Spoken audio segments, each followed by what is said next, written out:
தேவனுடைய நன்மையில நம்முடைய கண்களை பதிக்கணும். தேவனை நல்லவரா பார்க்க கற்றுக்கொள்ள வேண்டும்.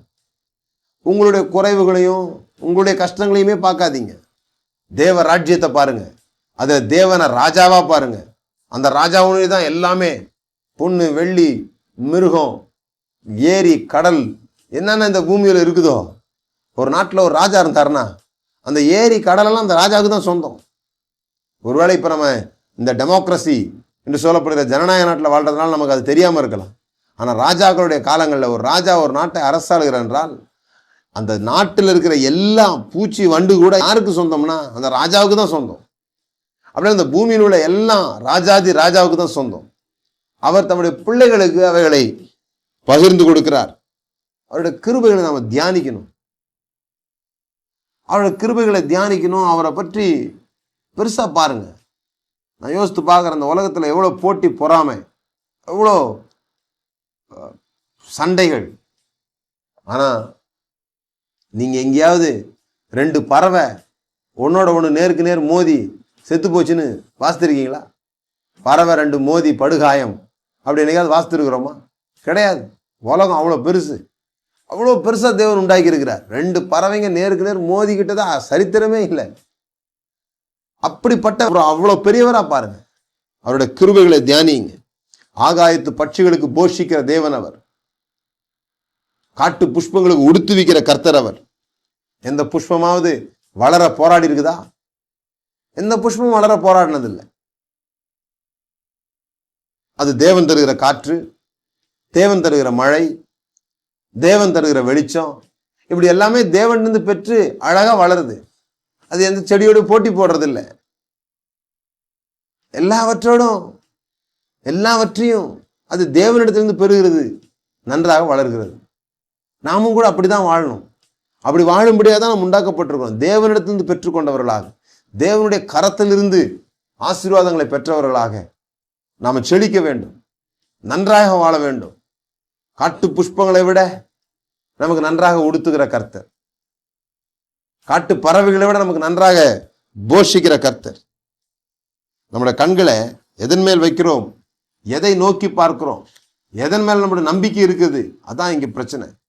இங்க நீங்க எவ்வளவு வச்சிட்டு இருக்கீங்கன்றது பிரச்சனை இல்லை.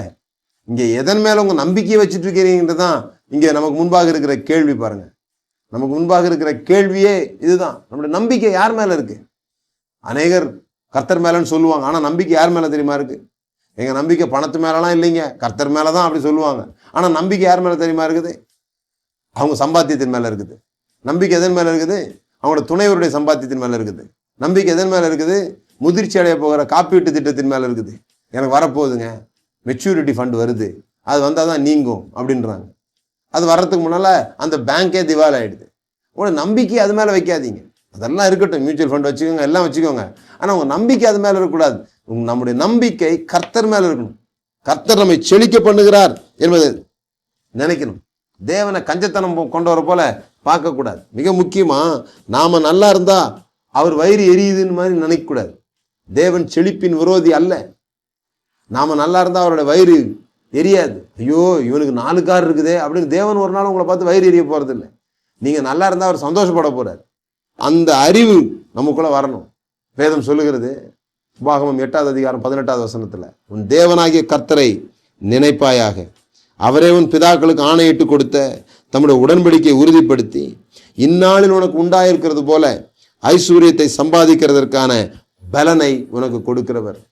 ஐஸ்வர்யத்தை சம்பாதிக்கிறதுக்கான பலனை உனக்கு தருகிறவர் என்று சொல்லிட்டு உன் தேவனாகிய கர்த்தரை நினைப்பாயாக என்று சொல்லப்பட்டிருக்கு.